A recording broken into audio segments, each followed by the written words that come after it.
Alright, hello, citizens of the Nigelverse. It is Nigel here once again, and welcome back to System Shock Radio. So, I have got quite a few topics for you guys today.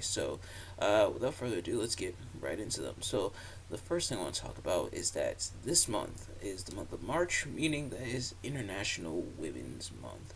And actually, it was International Women's Day the other day, Thursday, Wednesday or Thursday, if I'm not mistaken. But to all the awesome, amazing women out there, whether just in my life or the lives of others, there's those who have made incredible contributions, who have broken down barriers, defied expectations, revolutionized all kinds of things. Shouts out to all of you. You all are awesome.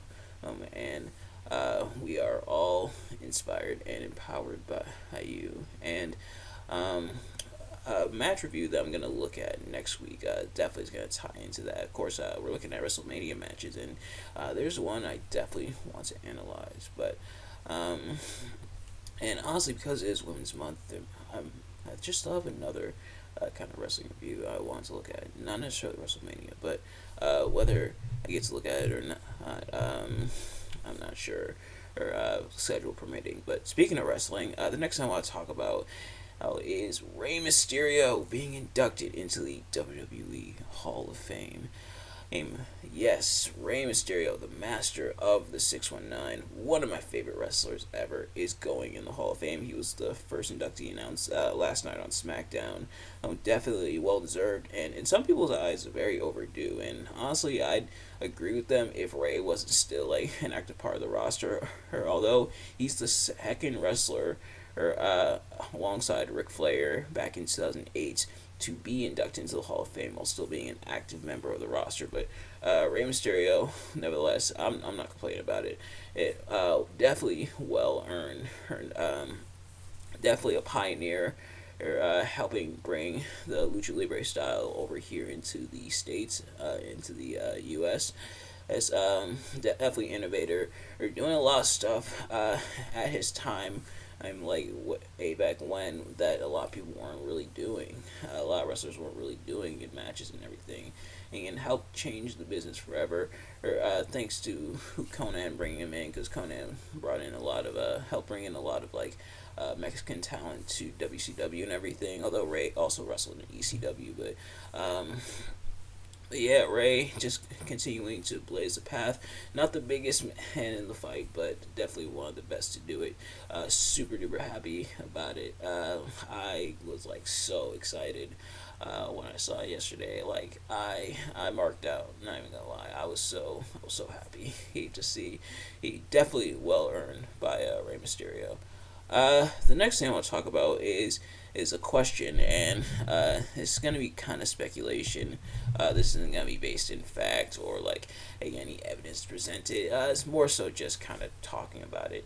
It is, will there be another Super Smash Brothers game? Now, I think for a lot of people the obvious answer would be yeah, because Super Smash Brothers is one of the biggest, most successful franchise is why not make another game? But the thing about Super Smash Bros. Ultimate is that and usually Ultimate is like a finale of something, and like the ultimate match, the ultimate whatever. It's like the big culmination of everything. And Super Smash Bros. Ultimate did that by having every playable character in Smash Bros. History as part of the roster.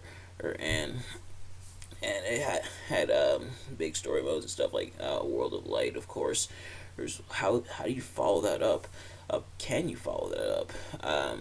Only time will tell. But honestly, like I said, I'd be happy with another Smash Bros. Game, especially as Nintendo will, of course, because they're a company and everything. They make video games. Obviously, they're likely going to introduce new characters, or they can get more crossover characters to appear, such as like Ryu, Ken, Sora, etc. There's a possibility for other characters to appear, or all that. It could lead to reasoning for another Super Smash Bros. Game, if that makes any sense. Now, what characters would I like to see if we got another Smash Bros. Game? Um, I'd definitely be open to having the whole roster return from Ultimate, but I'd also like to see some more characters, such as more Sonic representation. Maybe throw in a couple more Kingdom Hearts characters, or maybe a couple more Street Fighter characters, etc., etc. Uh, um, Now, what else would I like to see in the in the next Smash Brothers game? Probably another story mode. I feel like, hey, the thing about like story mode type stuff, like either World of Light and Ultimate or like Subspace Emissary and Brawl, is that at you obviously have the multiplayer stuff where you can get your friends that you can face off and everything, but it also gives some incentive to play single player. Like if you don't really have a whole lot of friends coming over or to your house and everything to play Smash, at which oftentimes I don't, or if you're someone who likes to take their consoles on the go. Oh, and you don't really want to play with anybody else. Having those single player options is pretty cool. Well, but we'll see. Time will tell. Ultimate came out not too long ago, about 2019, if I'm not mistaken. Either 2018 or 2019. In fact, I'm going to look it up to be sure. But because it came out so recently, 2018, December 7th, 2018. But since it came out so recently, I'm honestly not expecting any news of any new Smash game anytime soon. But the next thing I want to talk about is Duolingo. So I have been using Duolingo for about a few months now. I think I'm on a 117-day streak or 111-day streak on a Duolingo. So somewhere I know it's definitely in the triple digits, um, but yeah. So why do I use Duolingo? Why do I have Duolingo? Pretty much to not only help me learn new languages, but to also help me brush up on languages. The languages I've been practicing on Duolingo have been Spanish and Italian, and my Spanish and Italian, they're not perfect yet, obviously, but they've definitely gotten better. And what I like about them is that there's all kinds of lessons.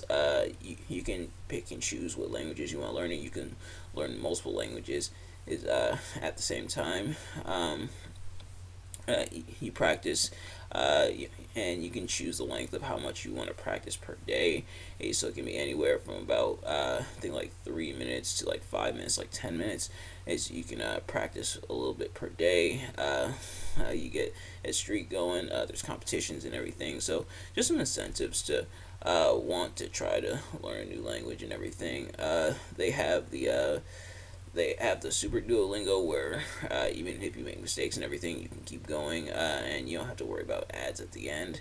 And so, it's I think Duolingo is more so there or for like basic conversation and everything. So you learn how to where when you use Duolingo, you can have like a basic conversation and everything. And so that I think is why I use it. It pretty much have like basic conversation and learn some new stuff. But Duolingo is pretty cool. If you haven't already, I definitely recommend checking it out.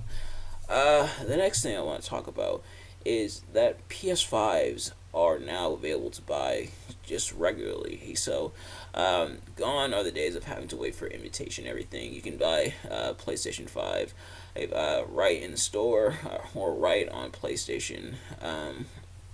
And and I guess they got the chip issue shortage resolved. And the scalping has gone down for these. So we'll actually get a PS5 at some point. I'm not entirely sure, but it's exciting that finally we're able to buy it regularly without having to like put up with all the unnecessary stuff, like going through a whole lot of hoops and hurdles and stuff like that. But it's crazy to think it was like that for a couple years. That's insane. But now, how I guess things are back to normal. I guess in that regard. Or so whether I get a PS5 in the future, or I'm not entirely sure. But also, I am kind of glad that I waited it out, mainly because a lot of the issues that the PlayStation 5 had early its lifespan has been resolved, have been resolved, I should say, by this point in time. and they're now more readily accessible. Instead of having to pretty much hunt like mad to find them. So I'm glad I kind of waited it out. So sometimes patience is key, people. But time will tell whether I get one in the future. Honestly, I might. But the final thing I want to talk about is thinking outside the box. So, what is thinking outside the box? It's when you think outside your comfort zone. When you go outside tradition, go outside the norm, and think of things a different way, and try to process things in a new and innovative way. And thinking outside the box is something that a lot of people strive for and look for in society nowadays. Is people who will think of things creatively. And I kind of talked about creativity, creative ways of thinking in the past on System Shock Radio. I forget which episode, or possibly more than one episode that it was, but yeah. So thinking outside the box, being able to process things and figure things out outside the realm of the norm, allows for creative solutions, and sometimes solutions to problems where things seem impossible. But then, and once you think about it and you think outside the traditional way of thinking, and that's when you're like, oh, okay, I think we can do it this way. And I feel like it's so underrated and so important to be able to think outside your comfort zone, because when you go outside your comfort zone, you make discoveries, and you make discoveries that it wouldn't have been possible otherwise. So being able to make these new discoveries on things that you didn't think were possible otherwise will help lead to new solution. And just being creative about several things will benefit in the long run. But nevertheless, that is going to do it for this episode. Thank you all so much for watching. I hope you enjoyed. If you did, please do me a favor: like, comment, subscribe, share it with your friends, turn on post notifications so you know every time I upload a video, so you can see it as soon as it drops. Let me know in the comments below your reaction to anything I talked about in this episode, and I will see you guys later. Peace.